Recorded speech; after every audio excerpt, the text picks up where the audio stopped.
Buenos días a todos. Bienvenidos al Museo del Prado con motivo de la presentación Pasiones mitológicas.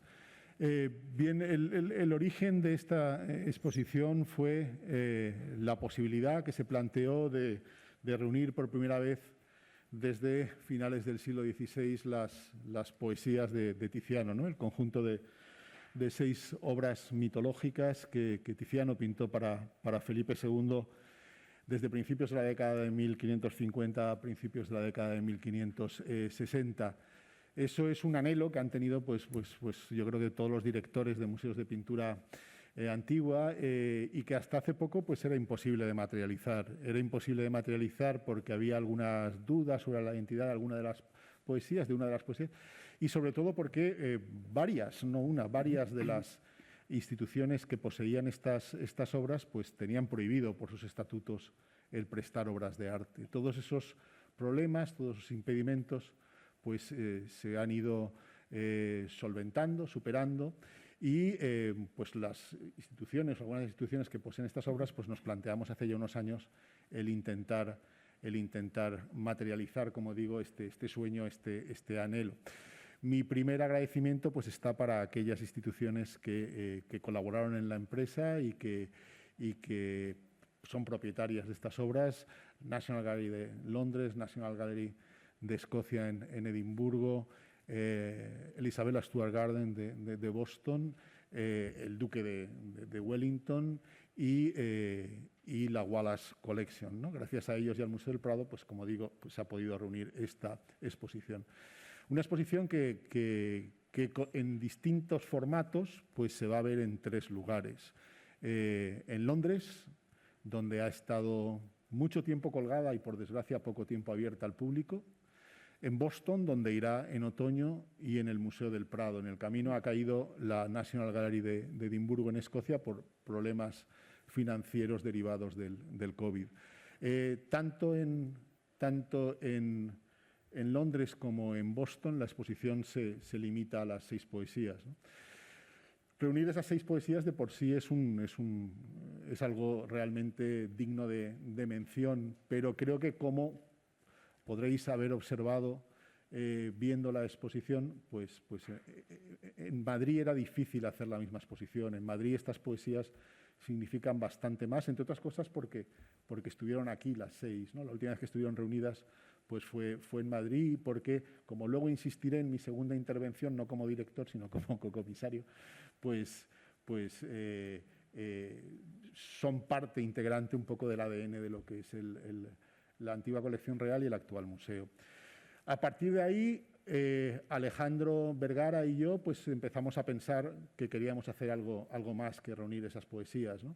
Siempre hemos querido trabajar juntos. Él lleva la pintura flamenca y, sobre todo, pues, el principal representante es Rubens. Yo llevo muchos años la pintura italiana con Tiziano.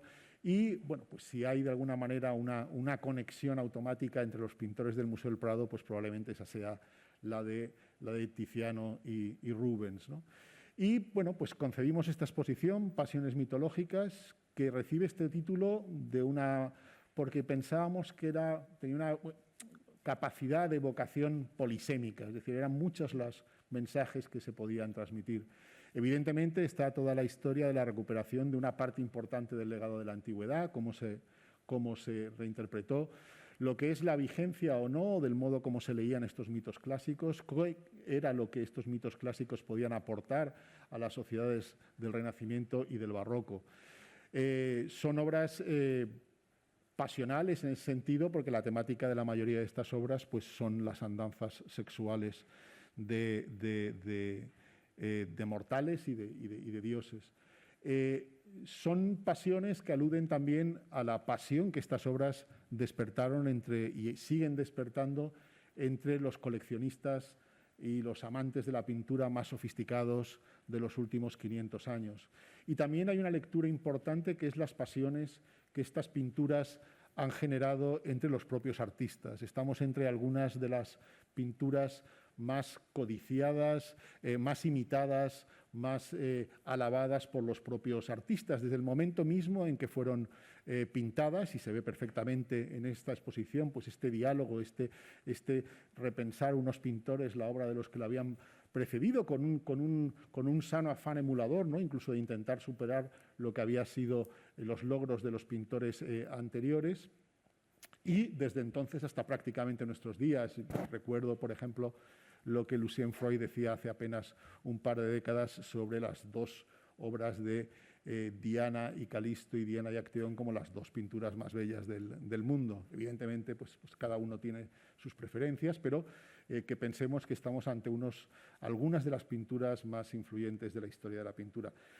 Luego diré alguna cosa más, pero como director, pues simplemente señalar esto ahora y señalar también pues que, bueno, a nadie se le oculta que no son momentos fáciles, de que montar una exposición con estas obras pues es una empresa que solo puede hacerse con la ayuda y con la profesionalidad de muchos, desde luego de todos los que desde el museo la han hecho posible, su coordinador, Jordi Penas, el equipo de edición. Creo que el catálogo es una obra realmente estupenda, tanto por el contenido como por la forma, ¿no? A todas esas instituciones que han prestado en situaciones realmente difíciles las obras. Por favor, ponerme la primera imagen. Solo falta, de momento, una obra en la exposición. Es el maravilloso Psique y Cupido de Van Dyck en la Royal Collection. No está porque la Royal Collection insistía en que lo acompañara un correo físico, y en estos momentos pues la Unión Europea pues no permite que haya transporte de personas, ¿no?, entre el Reino Unido y la Comunidad Europea. Esa es una decisión que se revisa cada 2 semanas. Esperemos que si sigue la evolución positiva del virus, pues en poco tiempo se solvente, y por lo menos en los 3 últimos meses de esta exposición, que durará 4, pues esta obra maravillosa pues esté en la exposición. Creo que la tenéis reproducida en la página 163 del catálogo. Quitando esto, pues hemos contado con todas aquellas obras que teníamos en mente, y en ese sentido pues creo que hay que congratularse, ¿no?, de todos aquellos, desde las agencias de transporte, como digo, montaje, todos aquellos que han hecho posible que la exposición fuera una realidad. Y sin duda, en estos momentos tan difíciles, en estos momentos en que los ingresos de los museos pues se han desplomado como consecuencia de una menor afluencia de público, pues contar con un patrocinador tan leal, tan entusiasta como es la Fundación BBVA, pues es absolutamente necesario. Yo quiero dar las gracias, Rafael, a la Fundación BBVA. Es un honor, es una muy larga trayectoria en común. Para nosotros pues queremos pensar en ellos como amigos, como colaboradores, y sin duda pues una de las razones por las cuales ustedes están sentados aquí y tenemos ocasión de disfrutar estas obras maravillosas es la generosidad de la Fundación BBVA, y cedo su palabra a su director, Rafael Pardo. Muy buenos días. Muchas gracias, director Miguel, por tus palabras, y enlazo con el final. Para nosotros es un placer muy especial continuar esta colaboración de prácticamente 2 décadas ininterrumpidas, una colaboración en la que, como él ha etiquetado, pues nos sentimos como amigos, no solo como financiadores, y donde hay pues una relación muy estrecha. Y ahora, en un momento, me voy a referir a cuando el director y cocomisario me comentó la posibilidad de esta exposición, es decir, que hay una sintonía también cultural respecto a los proyectos, con el liderazgo siempre, claro está, y el expertise de los profesionales de esta casa. Bueno, en segundo lugar, es un placer porque efectivamente, dentro del contexto en el que estamos, pues una parte significativa de nuestra actividad pública, no la que tiene que ver con ayudas, becas, etcétera, incluso concesión de premios, pero ceremonias, conciertos, etcétera, conferencias y también inauguración de exposiciones. Tuvimos una de Kandinsky en el Guggenheim, pero que realmente pues no hubo inauguración. Esta es la primera a la que asisto. Y creo que en este periodo todos hemos hecho más conscientes de lo que dábamos por sentado, que teníamos los museos abiertos, los auditorios, los teatros de ópera, y solo cuando paulatinamente, y en España especialmente, se han empezado a abrir, nos hemos dado cuenta todavía con más énfasis del valor de esa envolvente del conocimiento, la cultura y el arte, sin la cual pues realmente nuestro horizonte vital, casi en sentido orteguiano, pues se ve reducido de manera dramática. Yo reconozco y agradezco el esfuerzo de todos los profesionales, desde la dirección y todo el resto del equipo del museo, que como algunas otras instituciones culturales entre nosotros están haciendo un esfuerzo enorme por incorporar a esa parte de la ecuación sin la cual pues, las cosas no funcionan, que es el público. Aunque todos nos hemos movido en este tiempo al espacio digital, sabemos que hay cosas como la experiencia en directo de un concierto, de una ópera o visionar una exposición que realmente no van a ser sustituidas por la experiencia digital. Se sustituirá en parte el teletrabajo, en parte el comercio, pero estas preservarán porque aporta unos valores que a día de hoy las herramientas digitales y la experiencia digital no son capaces de sustituir, quizás de amplificar sí, pero no de sustituir. Y finalmente, pues es un placer porque cuando el director y coautor intelectual de esta exposición, junto con Alejandro Vergara, me planteó el esbozo de la exposición, pues me pareció realmente fascinante que esta era la exposición, cuando fuera posible, si es que llegaba a ser posible, llevarla a cabo, a la que nos gustaría estar asociado por lo que representaba, por su ambición en sentido positivo, por su planteamiento conceptual, que seguro que luego explican mejor que yo y que está fantásticamente descrito en el libro, además de alguna manera de colocar esos objetos de la pasión, la belleza, el deseo sexual, etcétera, elementos pues, permanentes en la historia y que han conocido un revival pues, en los últimos años.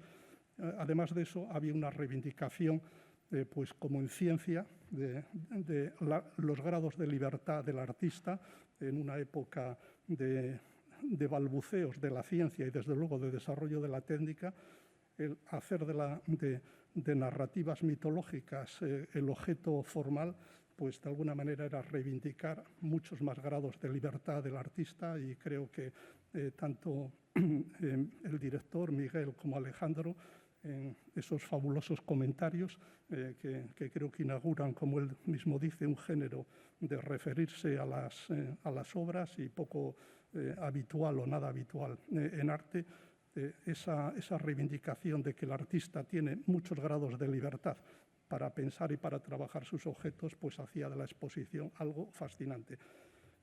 Acabo diciendo, y el director se ha referido a ello, y bueno, yo quiero felicitar a los dos comisarios más allá de la figura de director y a todo el equipo que lo ha hecho posible, pero el libro, yo me suelo ver los libros con atención y creo que a veces decimos es el catálogo. Bueno, esto yo creo que es más el catálogo. Lo comparé con el de la National Gallery. Los autores obviamente son distintos, pero también los temas, y creo que hay un esfuerzo muy importante y seguramente deberíamos hacer un esfuerzo más allá de la exposición por poner en valor el trabajo intelectual de laboratorio, de estudio que hay en la confección de libros como este, que va más allá de un catálogo. Enhorabuena a los comisarios, gracias por esta oportunidad y espero que el público, si las condiciones mejoran, pues tenga ocasión de disfrutarla en directo.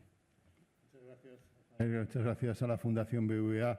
Antes de pasar la palabra a Alejandro Vergara, cocomisario de la exposición, sí que decir que en el afán de llegar a cuantos más públicos posibles y para todos aquellos que no tengan la oportunidad o la posibilidad de contemplar estos cuadros directamente, pues que por primera vez se va a hacer una visita virtual. A partir de ahora las exposiciones del Museo del Prado incorporarán, igual que incorporan pues, un catálogo, pues incorporarán también una visita virtual. Evidentemente se graba a partir de hoy, del día en que la exposición ya está montada, y confiamos que en 2 semanas esté ya a disposición de quien quiera acceder a la misma. Dicho esto, pues cedo la palabra a Alejandro Vergara.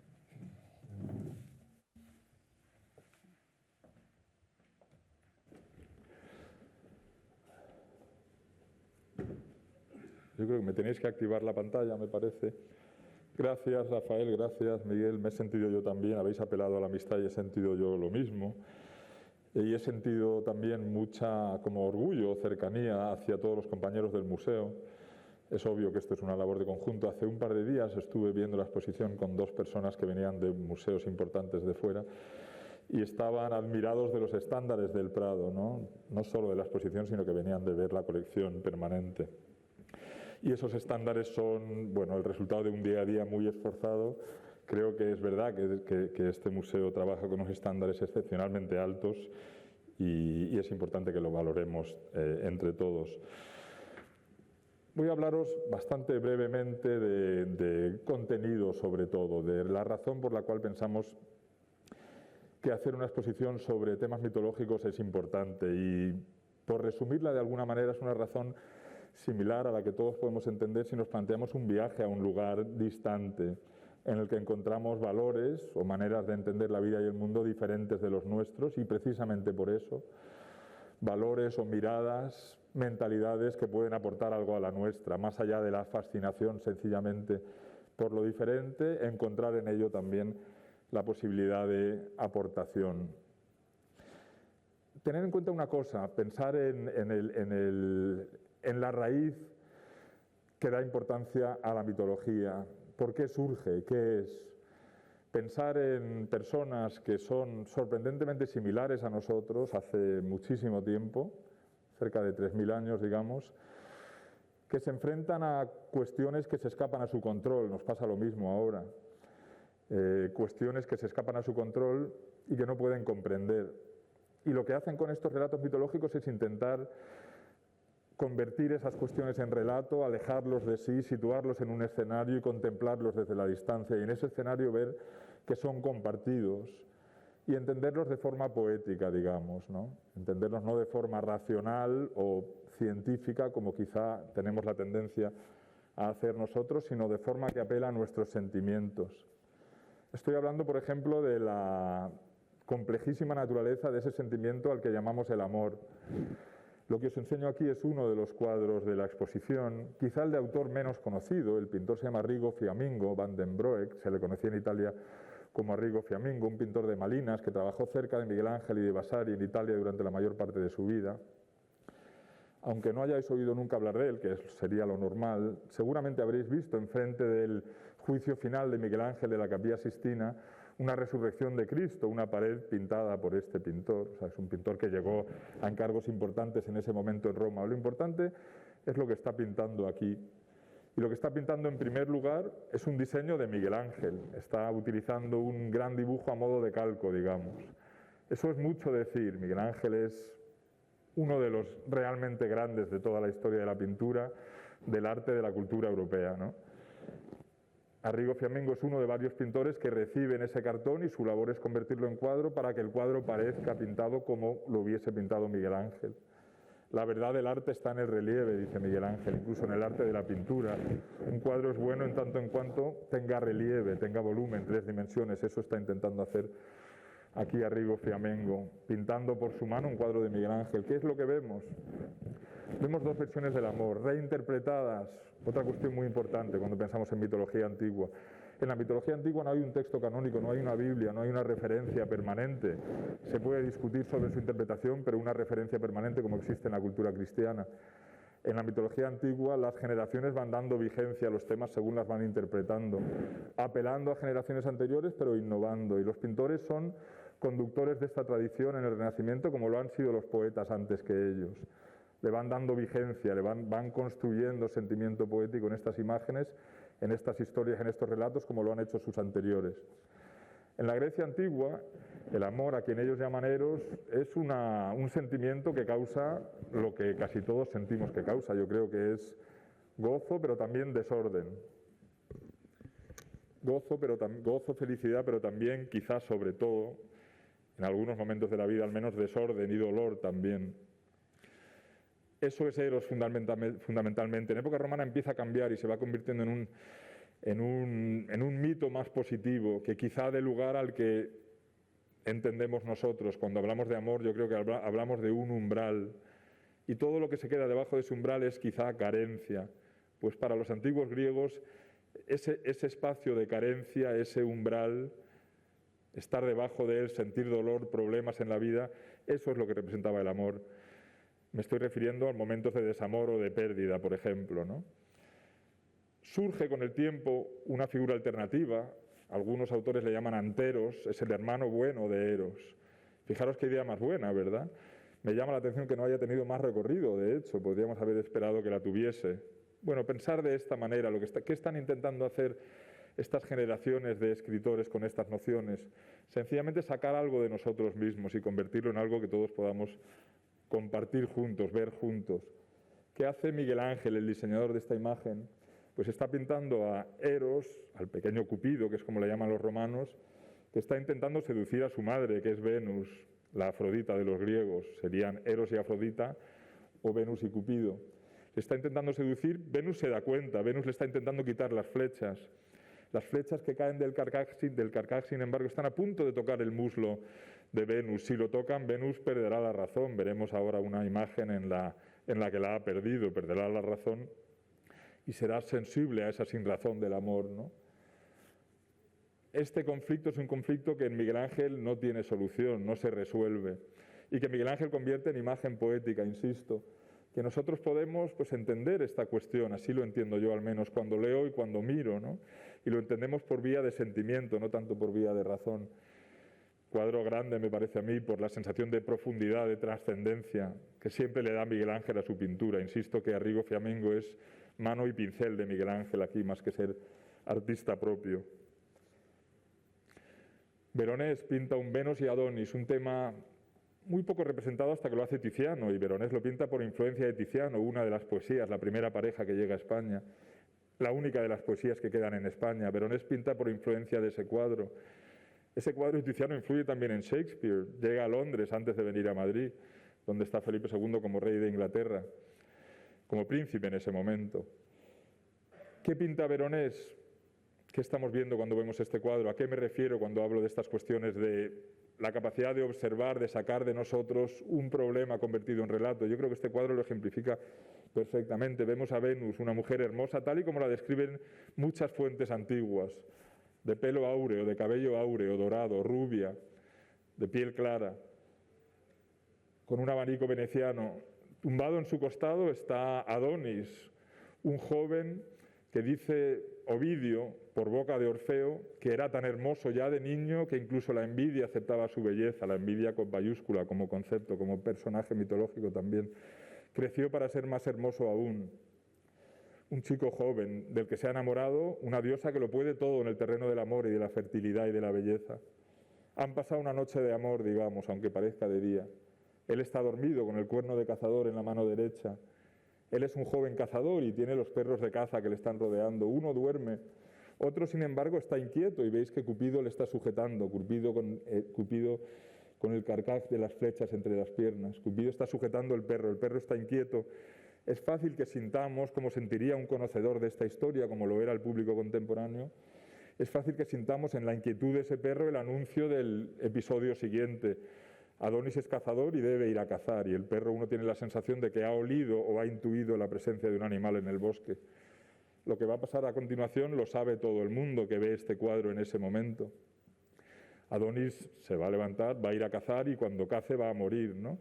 Y fijaros lo que estamos viendo, ¿no? Es el momento en el que la diosa, que lo puede todo en el terreno del amor, lo que no puede es evitar eso que más quiere. Eso es la definición perfecta del desamor, la energía del individuo puesta absolutamente al servicio de un solo sentimiento que no puede ser recompensado, que no puede ser satisfecho.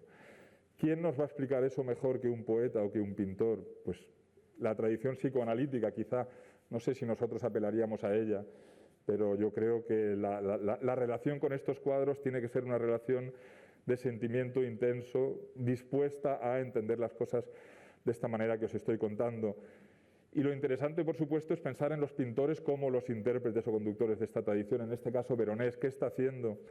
Pues pensar en esa mujer, ¿no?, que, como digo, lo puede todo y sin embargo no puede lo que más quiere. Lo que ha pintado Veronese no es un momento retórico, teatral, de dolor, como podría haber pintado también, sino que ha pintado, tengo yo la impresión, ese primer instante en el que acaba de apercibirse de algo que aún no ha racionalizado, y es que este chico se va a ir y al irse se va a morir, ¿no? Y Veronese, que es un pintor a quien se acusa en algunos siglos en Europa de excesivamente decorativo, y a quien algunos pintores como Reynolds, en el pintor inglés en el siglo XVIII, encumbran como pintor decorativo, como si eso fuese ya en sí mismo muy importante, pues vemos al ver este cuadro que es mucho más que eso, que es un pintor también de sentimiento intenso, ¿no? Y esa es la manera en la que yo creo que debemos de acercarnos a estos cuadros. Continúa la historia de Venus y Adonis y nos cuenta el poeta que Venus se marcha cuando se ha despertado Adonis en un carro llevado por unos cisnes volando por encima de las nubes, y al poco tiempo de marchar oye un gemido. El gemido es de Adonis. Inmediatamente da la vuelta al carro de cisnes. Rivera no lo pinta, prefiere que ella vaya sobre una nube volando por los aires y salta del carro de cisnes. Eso sí parece pintarlo Rivera. Un cuadro de un pintor a quien hemos insistido en llamar realista. Y esto me parece importante también. Tenemos la tendencia, es natural, es humana, de encasillar las cosas sin apercibirnos de que las categorías solo sirven para interpretar, pero no deben ser herramientas para encasillar.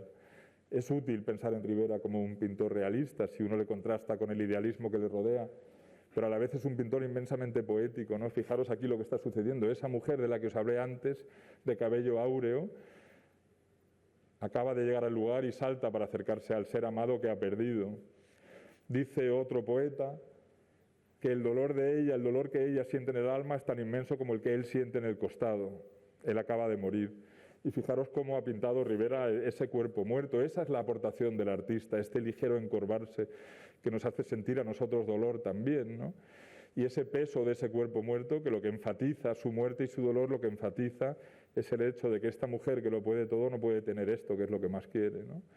Y de esa manera va caminando, digamos, la tradición poética y la tradición pictórica también. Y fijaros en lo importante, por lo que yo ya os he contado, de cómo cada artista decide conducir estos mitos, decide representarlos con la intención, en última instancia, de complacer, de pintar belleza, pero de llegar a nuestra alma también, de pintar, insisto, sentimiento poético. Una de las poesías es este Diana y Calisto que veis a la izquierda. Diana es una diosa durísima, cruel. Dicen los poetas que cuando entra en los bosques empiezan a temblar los montes y los árboles.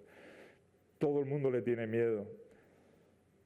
Estamos en el mundo de los dioses y las diosas, recordar, en esta exposición, muchos más de ellos que humanos.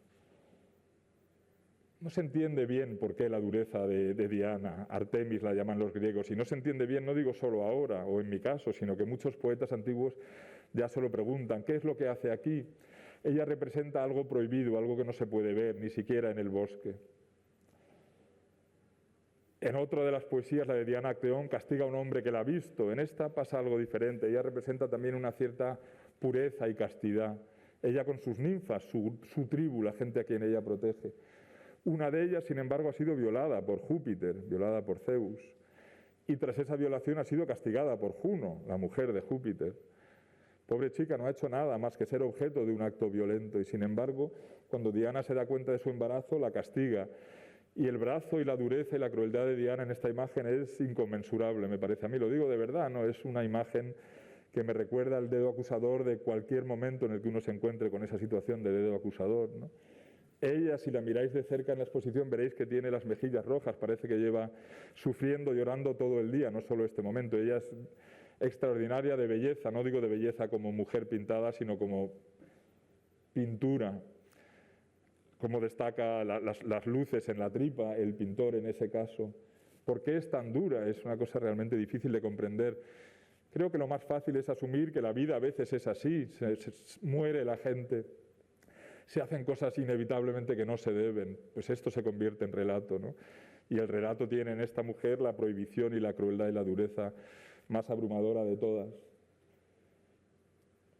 Uno de los poetas, no sé si lo acabo de mencionar, pero dice, sorprendido por la dureza de Diana, Dice que si Juno hubiese visto el esfuerzo que hizo Calisto, lo que luchó contra Júpiter, se hubiese compadecido de ella. Este cuadro que veis a la derecha lo pinta Rubens. Rubens está en Madrid 9 meses y en esos 9 meses copia a todos los Ticianos que en ese momento están en la colección real española. Copia el cuadro que veis a vuestra izquierda. Ese cuadro sigue existiendo, no está en la exposición. De todos los Ticianos mitológicos que copia Rubens cuando está en Madrid, solo uno lo reinterpreta en otro cuadro propio que se lo queda a él en su colección, lo comprará Felipe IV más adelante, cuando Rubens muera se lo comprará a su viuda, es este cuadro que estáis viendo aquí. Y ahí veis a Diana a la izquierda, esa sí es una Diana compasiva. Y uno tiene la sensación de que Rubens tiene un corazón más amable que Tiziano, simplemente, ¿no? Y dicho eso, el cuadro de Tiziano es apabullante, de poderoso que es el gesto. Y al final, con la pintura, siento a veces que pasa como con la poesía, que la dureza, la crueldad, el dolor, se representa casi con más éxito que la bondad. El último cuadro que os voy a enseñar y os dejaré ya. Un cuadro de Poussin, otro de estos conductores de esta tradición. Estamos hablando de la generación que nace ya en la última década del siglo XVI, generación que incluye a Rivera también, que incluye a Van Dyck también, que está en esta exposición, que incluye a Velázquez también y que incluye también a Poussin. Y Poussin aquí está pintando un tema antiguo de los que más se pintan. Tenemos en el Prado varios de ellos. Uno de Jordaens, que hemos utilizado en esta exposición para sustituir al Van Dyck, que de momento no ha podido llegar. Un precioso Meleagro y Atalanta de Rubens en la Galería Central, un paisaje también. Lo pinta a su manera, como siempre, los pintores como intérpretes de esta tradición, cada uno conduciendo a su manera.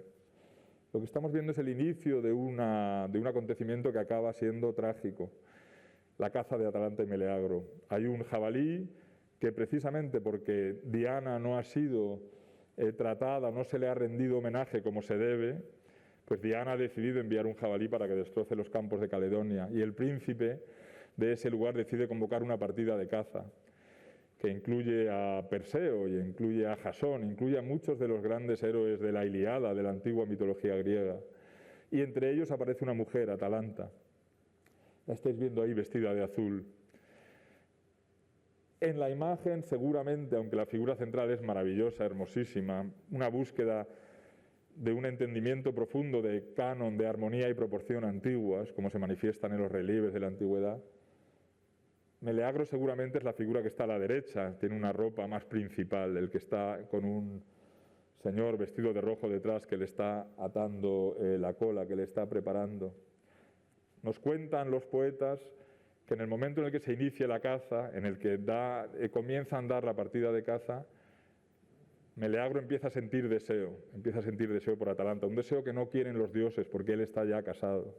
De nuevo, un sentimiento que podemos entender como representando aquello que no debe ocurrir, pero que ocurre en las vidas de todas las personas, ¿no? Se inicia esa cacería y la cacería va a dar lugar a momentos muy dramáticos cuando termina. Atalanta herirá al jabalí lo matará a Meleagro, Meleagro le entregará el trofeo a Atalanta, pero en realidad la tradición decía que se lo tenía que haber entregado a sus mayores, a sus tíos. Eso llevará a Meleagro a luchar contra sus tíos y matarlos y a su madre a debatirse sobre si es más madre o hermana y acabará causando la muerte del chico también. Bueno, lo que interesa aquí es una cosa distinta. A mí me parece que lo que está pintando aquí Poussin es esta energía de la partida de caza que está a punto de iniciarse. Y lo hace con algo de humor, además. Fijaros que mientras que Meleagro mira hacia atrás, pendiente de la mecánica del momento, de preparar al caballo para salir a la caza, sin embargo su caballo sí que muestra interés por lo que debe ser la yegua de Atalanta en este caso, ¿no? Es el único caballo que vemos, bueno, en esa actitud. Y entre Meleagro y Atalanta, por si pensáis que estoy buscando amor y deseo donde no lo hay más que entre los caballos, por encima de Meleagro y Atalanta veis a Pan. Pan es deseo, lascivia. En el fondo del cuadro veis también una urna funeraria a la izquierda, referencia a la muerte que va a causar esta historia, y veis también una estatua de Diana, que es la que ha dado inicio a esta serie de acontecimientos que van a desembocar en tragedia. La figura de la derecha es la que explica la relación, entiendo yo, que hay entre las dos figuras que tiene debajo, que son Meleagro y Atalanta. Si leéis el poema, os pasará algo parecido a lo que creo que pasa si veis el cuadro con atención. Cuando uno lee este poema, uno no está recibiendo información, uno está sintiendo con el poema. Si uno lee el poema en verso, lo lee en una traducción adecuada, uno va sintiendo ese amor hacia Atalanta como lo va sintiendo Meleagro. Y el conflicto que uno conoce se va convirtiendo en un conflicto que uno va viviendo, se convierte en vivencia, en experiencia. Y de nuevo ahí yo creo que reside la importancia del sentimiento poético en lectura y en escritura, en esta idea de que aprendemos sobre las cosas de otra manera, aprendemos sobre las cosas como uno aprende sobre aquello que se ha vivido como experiencia, y no solo como se aprende sobre las cosas que uno ha aprendido a través de la razón, del conocimiento. Esa es la importancia de la mitología y en eso estamos en esta exposición. Recordar que varios de los momentos que dieron origen a esta exposición fue uno en el que Miguel y yo hablábamos sobre la evidencia de que entendemos la pintura cristiana como pintura en la que se nos quiere hacer sentir. Ya seamos religiosos o no, somos todos herederos y partícipes de esta cultura cristiana. Y entendemos un descendimiento de Cristo o entendemos un paso en una procesión como algo que quiere hacernos sufrir, y sin embargo nos acercamos a la mitología como si estuviésemos viendo algo que es más anecdótico, más distante, más curioso, ¿no? Bueno, la intención nuestra era llamar la atención sobre el hecho de que en esta pintura también los pintores se estaban esforzando por transmitir pasión, intensidad, vivencia, y que eso es lo que nos aporta lo poético, ya sea escrito o pintado, esta sensación de intensidad, de emoción, de vivencia.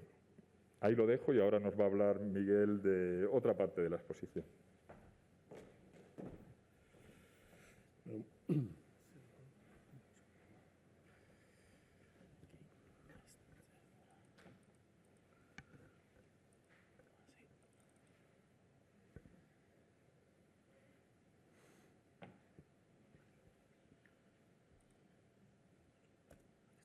Bien, esta exposición reúne obras maestras de algunos de los pintores más influyentes y más decisivos en la evolución del arte occidental. Son obras que tanto en su concepción, en su realización y en su recepción concurrieron una serie de ideas diversas y no necesariamente, en modo alguno, excluyentes entre sí. Alejandro ha hecho hincapié en una parte importantísima de esta colección, de esta exposición, pero a mí me gustaría subrayar otras lecturas absolutamente complementarias, repito, y en ningún caso distintas o opuestas, al revés, creo que son unas las que refuerzan las otras. Como he hecho antes alusión, el punto de partida en estas poesías, y lo primero que llama la atención sin duda es el título. Algo ha hecho alusión ya Alejandro cuando Tiziano hablaba de poesías y son otros pintores, aparte de él, es bastante normal entre ciertos pintores el reivindicarse como poetas. Lo hacen por una cuestión intelectual, ¿no? Intentan que su disciplina, que hasta entonces ha sido asimilada a un trabajo manual, pues darle una dimensión intelectual, pero también lo que están haciendo es, por un lado, aludir a que mucho de su trabajo consiste en visualizar estas poesías, pero también a su capacidad como poetas para crear, para inventar. Y ese es uno de los aspectos que a mí me gustaría señalar sobre muchas de las obras que tenemos en esta exposición. Y es que estamos ante algunas de las obras más libres o que se han pintado en los siglos XVI y XVII. Me gustaría reivindicar la mitología como un espacio de libertad para los artistas y también para expresar de alguna manera muchas de sus preocupaciones estéticas más importantes. Las poesías son obras de demostración, son piezas donde el pintor da lo mejor de sí mismo y precisamente porque da lo mejor de sí mismo o porque el cliente sabe que va a dar lo mejor de sí mismo son tan apreciadas. Las poesías son 6 obras concebidas en 3 parejas. Es curioso que las pocas referencias que tenemos del propio Tiziano hacia estas obras nunca incide en los temas, simplemente los enumera, pero sin embargo sí que hacen referencia a cuestiones muy metaartísticas, ¿no? Cuando entrega el Venus y Adonis, pues enseguida hace referencia de que como Danae se veía de frente, pues esta la ha mostrado de detrás, aludiendo a todo el problema del paragone, del debate con la escultura, en un momento en que su rivalidad con Miguel Ángel está en su punto más álgido. Es legítimo pensar, cuando uno ve las otras 2 poesías, Diana y Calisto y Diana y Acteón, que en estos momentos lo que está preocupando a Tiziano es más bien la representación de sensaciones extremas y el tema de la varietas, mientras que en las últimas esos mismos sentimientos encuentran su canal de transmisión, su vehículo de transmisión a través de estos gestos, de esta gestualidad, de estos ademanes absolutamente extremos, ¿no?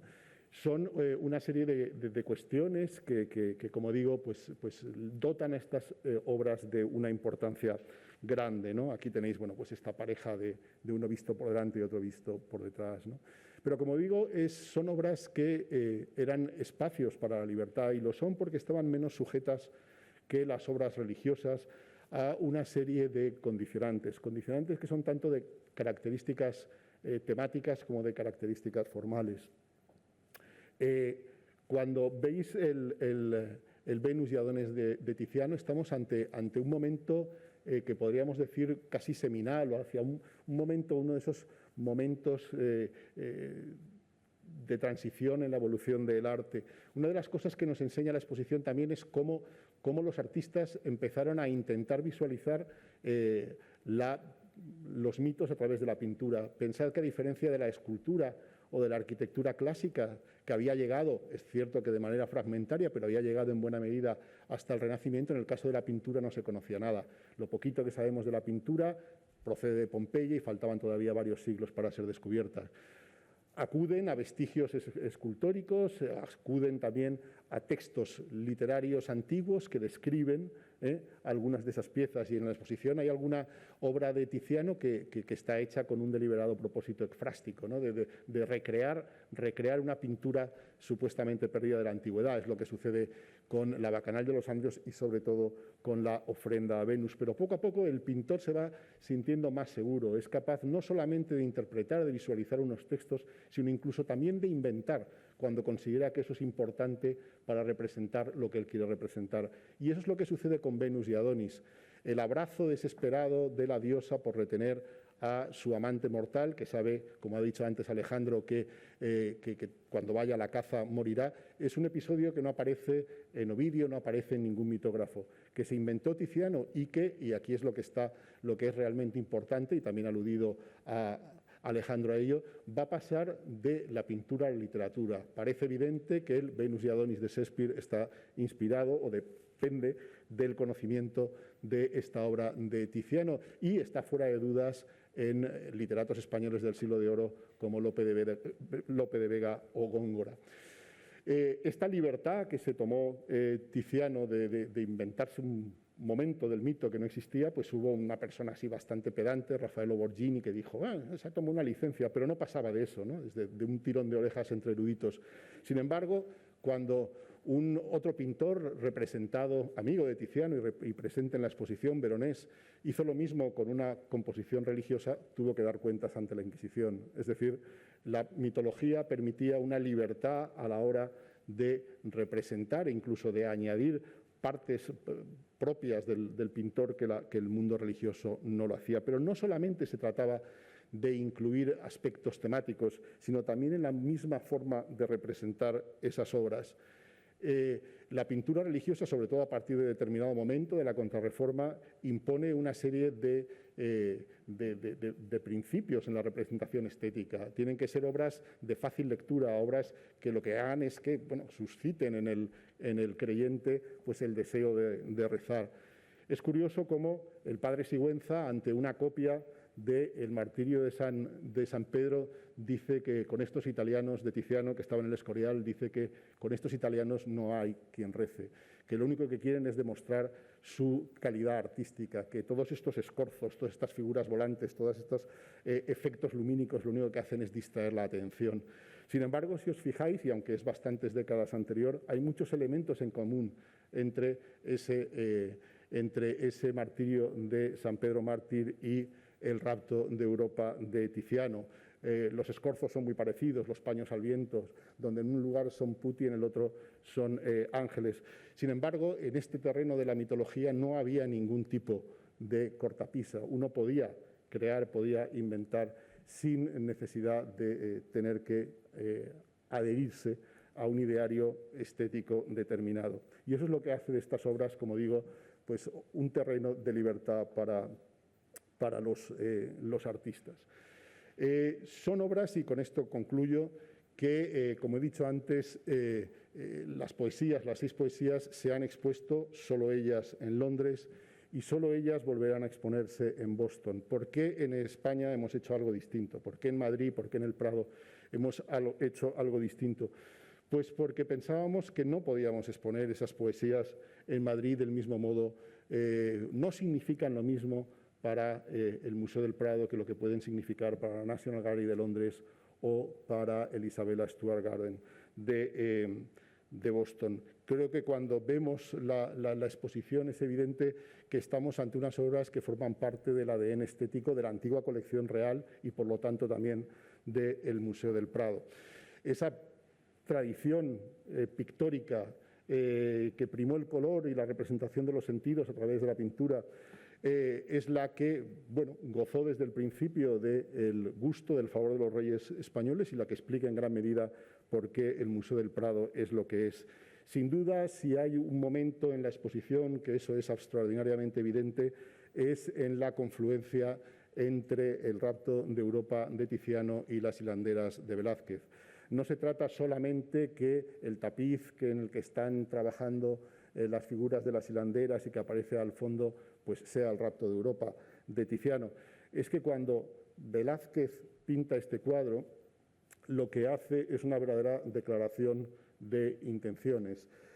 Al elegir esta temática de Aracne, la fábula de Aracne, la competición entre la mortal Aracne y Artemisa para ver cuál de las dos es la que hila más rápido y mejor, lo que está haciendo es darle un significado muy preciso, un significado que él nos inventa, que está en un libro muy importante de mitología de Juan Gómez de Mora, que dice que esta fábula, la fábula de Aracne, lo que representa es el progreso continuo en las artes, como una generación siempre supera a la anterior. Al pintar esta obra, al incluir en su fondo el rapto de Europa de Tiziano, lo que está diciendo Velázquez es: yo pertenezco a una tradición pictórica. Esa tradición pictórica es la tradición pictórica de Tiziano, es la tradición pictórica de Rubens. Velázquez pinta este cuadro en un momento en que la copia que el propio Rubens ha hecho del rapto de Europa de Tiziano pertenece a Felipe IV, pero no solamente es que yo pertenezca a esta tradición, es que además soy la culminación de esa tradición y yo he superado a los pintores que me han precedido. Bien, creo que esta asociación por sí sola no solo justifica la exposición, sino también el modo como se presenta en el Museo del Prado. Muchas gracias y ahora intentaremos resolver las preguntas que tengáis. Gracias.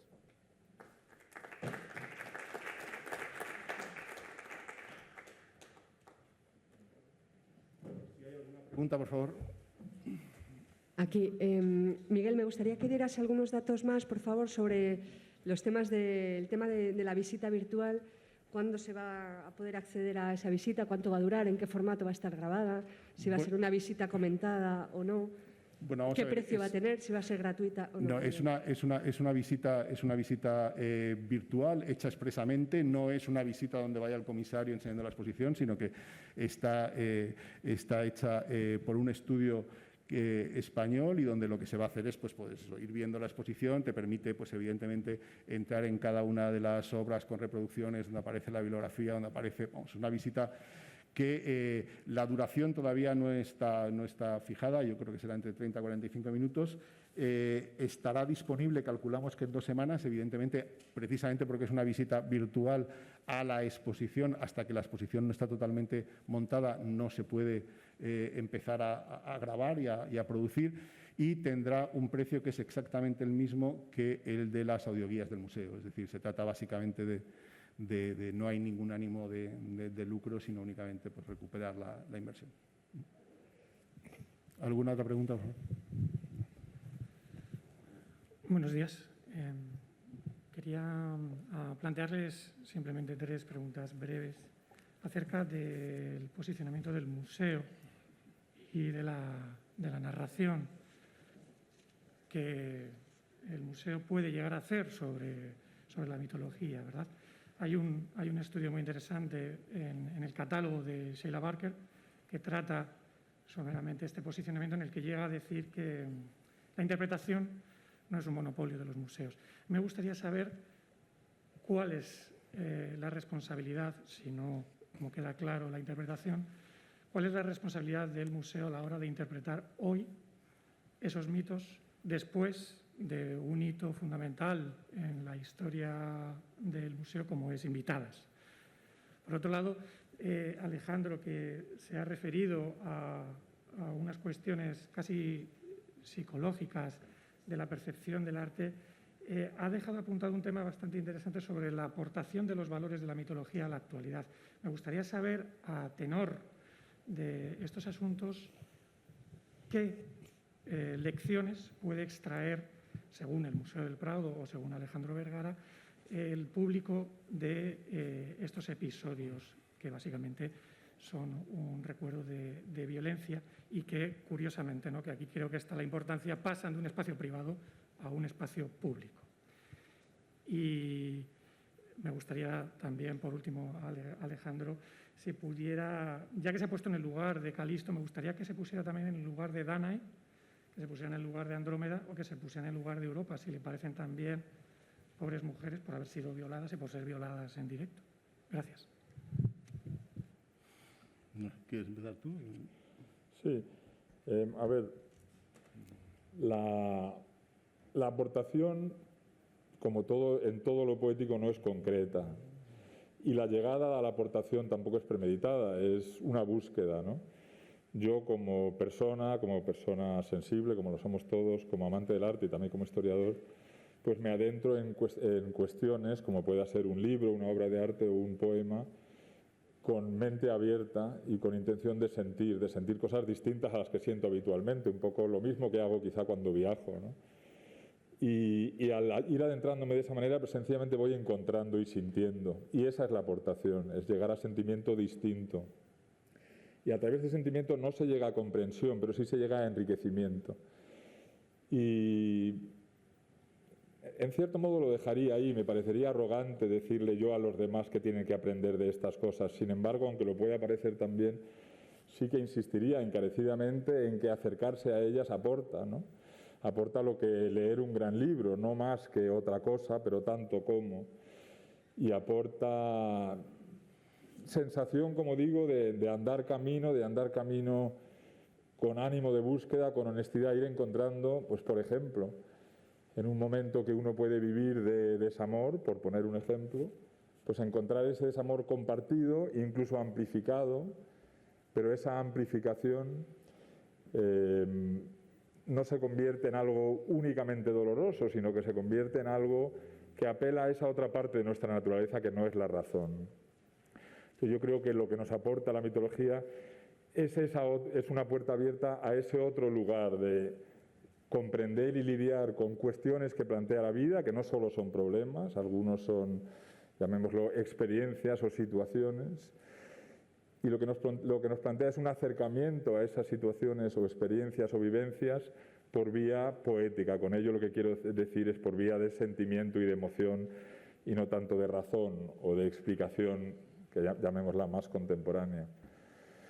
Si me preguntas a mí personalmente qué sentiría yo de situarme en el lugar de una u otra persona, en realidad lo que siento siempre que veo o leo, estaba pensando, no sé por qué, en una conversación ayer que no tenía nada que ver con esto, uno de los libros que leí hace mucho tiempo, pero uno de los libros que más han impactado en mi vida seguramente, Call It Sleep, Llámalo Sueño, de Henry Roth, que es un libro que trata de la vida de un chico que viene del antiguo reino de Galicia, entre Ucrania y Polonia, emigra a Nueva York y es un libro sentidísimo, un libro grande de la experiencia vital de un chico que vive en ese lugar y en ese momento las experiencias que son de ese lugar y de ese momento.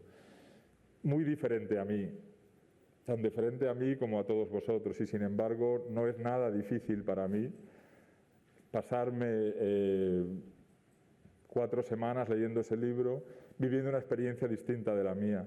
Eso es justamente lo que aporta el arte. Y reducir mi posibilidad, mi capacidad de sentir experiencias a experiencias que fuesen similares a mí en género, en tiempo, en lugar, en edad, en formación, en economía, en cultura, en estrato social, sería hacer de mí algo mucho menos de lo que, y esto solo me incumbe a mí, de lo que yo siento que soy, ¿no? Y lo que yo siento que soy es una persona que es capaz de enriquecer su experiencia muy limitada a través de la experiencia de vivir, de leer, de ver cuadros como estos.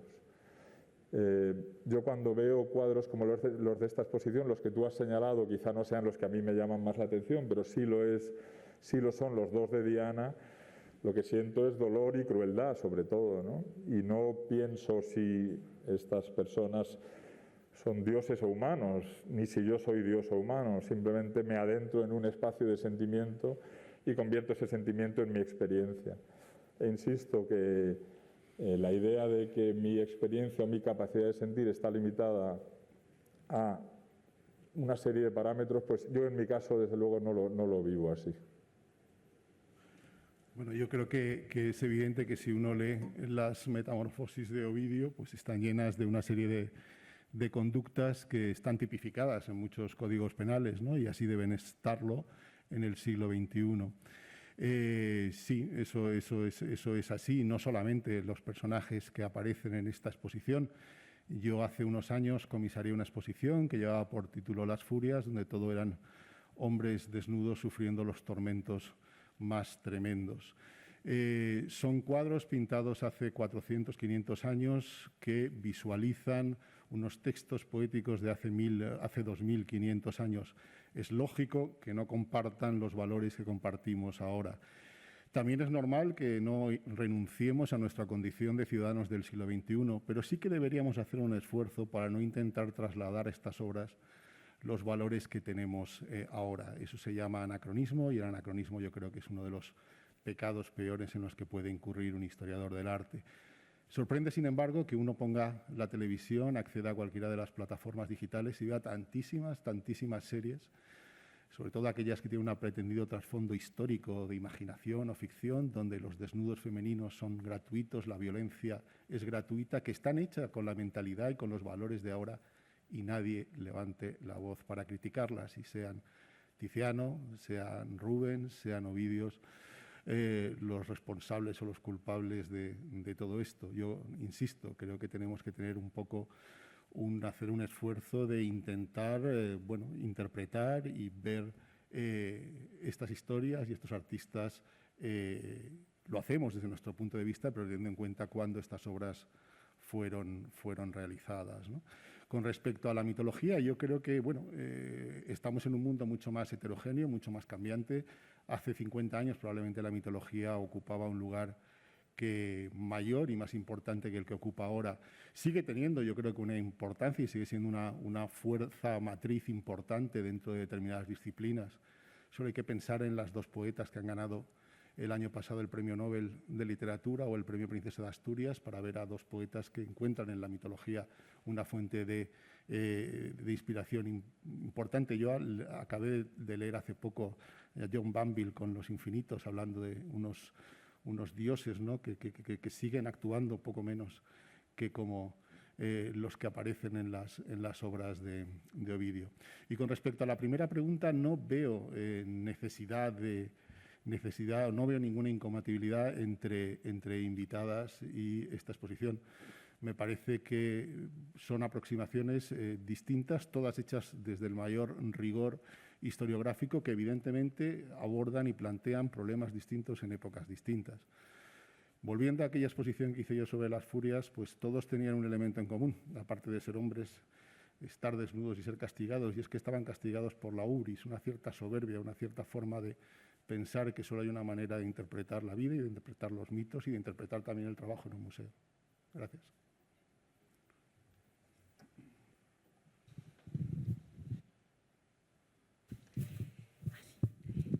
Buenos días, muchas gracias. Soy corresponsal extranjera de México de la cadena de radiodifusoras asociadas. A mí siempre me ha llamado muchísimo la atención el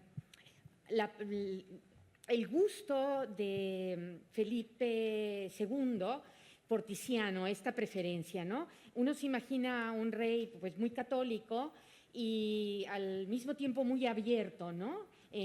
Pues con estos cuadros mitológicos que tanto le gustaron. Y me gustaría saber si me pueden hacer un apunte, ya sea don Miguel Falomir o el comisario, sobre la narración entre la mitología y la narración bíblica, ¿no? O sea, los códigos, ¿qué diferencia hay? Ambos recogen las pasiones, la belleza, lo sublime, el sufrimiento. Gracias. Bueno, con respecto a lo primero, hay una imagen un poco estereotipada de Felipe II, ¿no?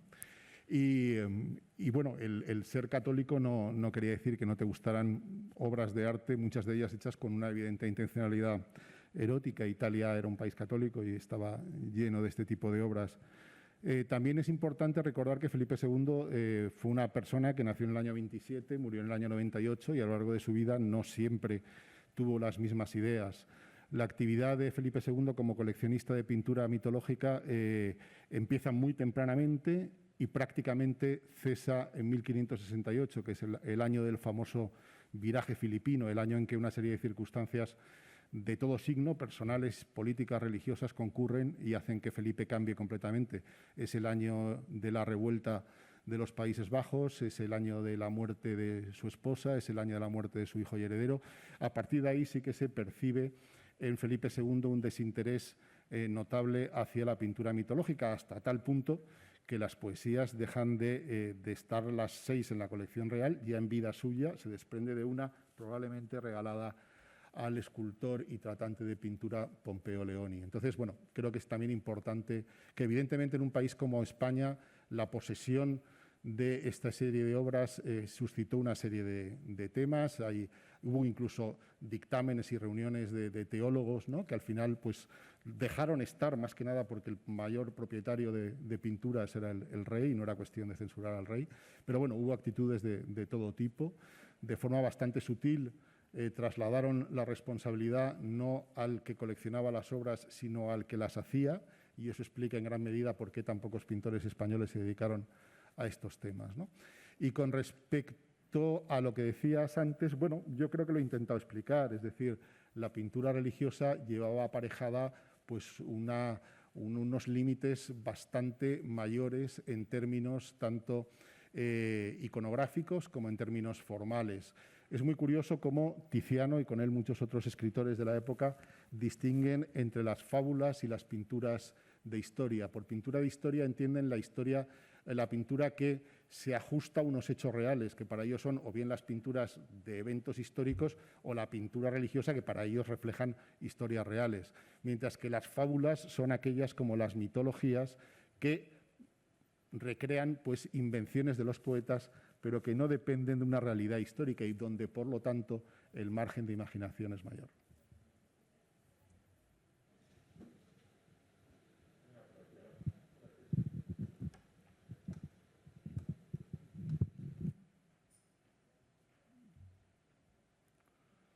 Hola.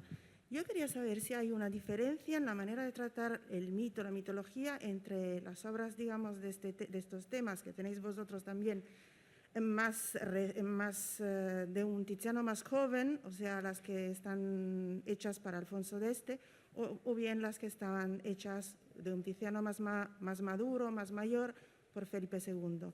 Y luego quería también que me aclaráis bien el recorrido que estas obras, si han llegado todas juntas en España o primero algunas, y un poco la historia entre la relación entre Felipe II y el encargo de este tipo por Tiziano. Gracias.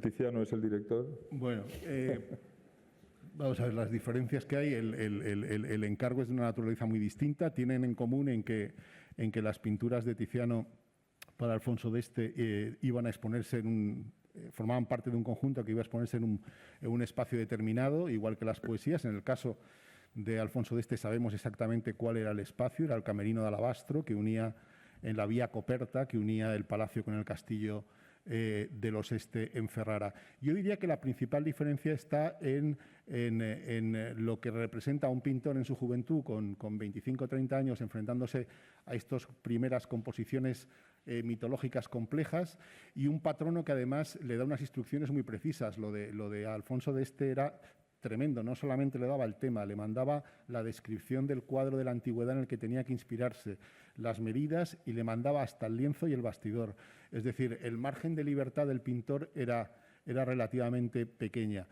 Aún así, conocemos cómo dos mismos pintores con las mismas circunstancias reaccionaban y visualizaban el episodio de forma muy distinta. Es verdad que, claro, el Tiziano de 1518 no es el Tiziano de 1551, que es cuando probablemente Felipe le encarga las poesías. Entonces es el gran dominador de la pintura mitológica europea, y la libertad en ese sentido que le otorga Felipe a Tiziano es mucho mayor que la que le da Alfonso de Este, como digo, pues 30 y tantos años antes. De hecho, es probable que ni siquiera le viera unos temas, sino que le dijera que pintara mitologías, y eso podría explicar por qué en unas cartas se habla de unos temas y luego en otras se habla de otros temas. En ese sentido, la libertad que le otorgó pues fue mayor, y fue la tónica general. Es decir, normalmente una de las cosas que llama la atención es que en la mayoría de contratos conocidos entre pintores y clientes, cuando solicitan cuadros religiosos, rara vez dan el tema. Simplemente dicen: haga una fábula mitológica, el pintor ya sabrá cuál tiene que hacer, que se ajuste a su temperamento y a su arte. Es decir, lo que le están dando es la oportunidad de que el pintor se luzca, y por lo tanto lo que les interesa pues es ese lucimiento, y que, bueno, que elijan. Lo que les están diciendo es, mientras que eso contrasta vívidamente con las instrucciones que normalmente suelen dar con pintura religiosa, ¿no? Yo creo que eso es un poco la gran diferencia, y ese Tiziano emancipado, no solamente cada vez con más libertad y más autoconciencia de quién es, sino que también se puede permitir ese lujo, no ya de reinterpretar los textos clásicos, sino, en el caso de las poesías, incluso de inventarse pasajes que no existen en los textos mitológicos. ¿Alguna pregunta más?